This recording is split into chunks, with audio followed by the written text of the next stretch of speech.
Hey, welcome back to the channel. This is another 1961 Benz episode. Another update. So got it up on the lift. Taking it apart, working on the brakes. I got all the brake components off of the back plate, which includes the brake shoes, the mechanism, the stuck parking brake cables or emergency brake cables. You can kind of see the cable is not seized. I pumped it full of oil. What it is there's a little pulley inside this. You can see the wheel. This particular one is seized, and that's what was preventing me from actually applying the parking brake. That's why I couldn't, stop with brakes. I did. The other side wasn't as bad, but the problem was in the same area. You can kind of see the wheel. It does turn, but not very well. So I'm going to take all this out and re-grease it. But same thing with the cable. It's not seized.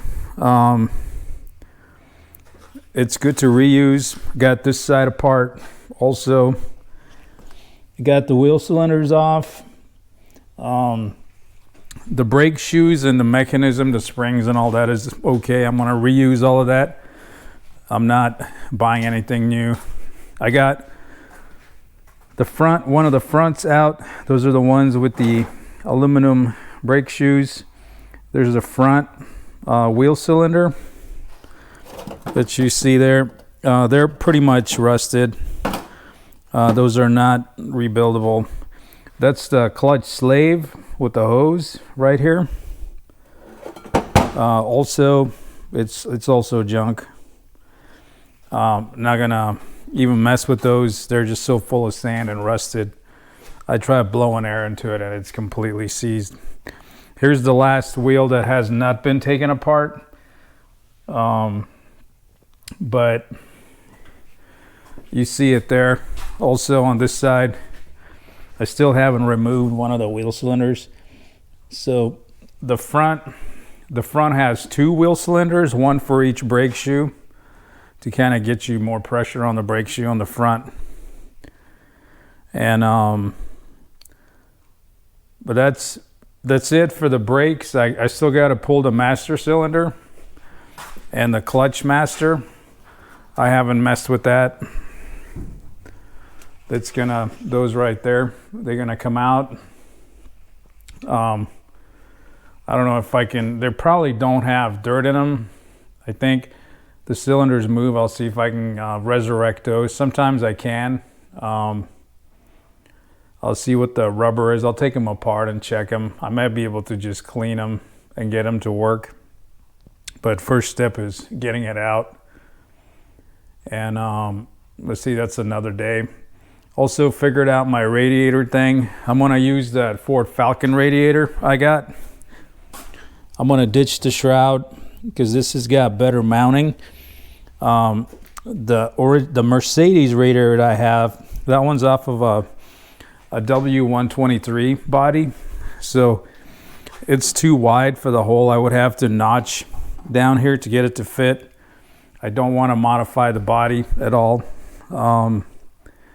So I'm gonna just take some 2x4s over here, fill in the gap, and put in that narrow Ford Falcon radiator, but it's like a 3-core, I think, where the Mercedes one is just like a dual core, like 2-channel. Let me get this cap out. Yeah, this one's a 3-core. So it's much thicker than that one. That one I had custom built. This is just gonna get me to where I can roll it around the yard, so I don't have it tied up in my shop and on the lift constantly. I gotta fix one of the carburetors. I might take them both apart and just clean them out real quick. Make sure they're not plugged and change some leaky hoses. Took the fan off just so I can test fit radiators in here. And also I don't have the generator, but I dug up this one wire alternator. Or if you ever heard of a one wire alternator, it's only got the one you hook to the positive to the battery, and it self excites. It's just, I had this for a test, but normally it grounds through the bracket. So this is gonna go in there. I got to make a bracket for it to fit over here. So that's going to run the water pump, the alternator, and the drive pulley there. It's going to, it's going to kind of sit in there like that. I got to figure out the bracket. But don't even really need an alternator to move it around the yard, but I need a belt on it to turn the fan. I will put the old mechanical fan back on. This one here, the old aluminum. I'll reuse that. Just stick it on there, and then I think that's it. So brakes, clutch, carburetor. Install the radiator in. I gotta go find some hoses and things that'll actually fit. Figure out a gas tank, but I can always still run that out of the gas can. I do have one of these guys that came off of a go-kart that I built. I may just strap it like over here somewhere real quick and call it a day. Yeah, that'll work. That's real safe, putting the gas tank under the hood with the engine. But yeah, I can kind of sort of fit it in there, make a quick bracket, and that's it. Because I got to figure out a gas tank for it in the back underneath. It is missing. The gas tank that I thought was under the hood is long gone. Don't know what happened to it. I must have threw it out. The one that was in the trunk. But you could see there's no gas tank, just the wire. The two tubes coming out, which those are the suction and the return. So I need to figure out a gas tank. It's got one of those, where you open the little lid here behind the plate. So I'm gonna look for another tail light. Try to find better tail lights if I can. Just so I can drive it. If I do get it running, I may go do the paperwork. Maybe get it street legal, but I don't know about that busted windshield.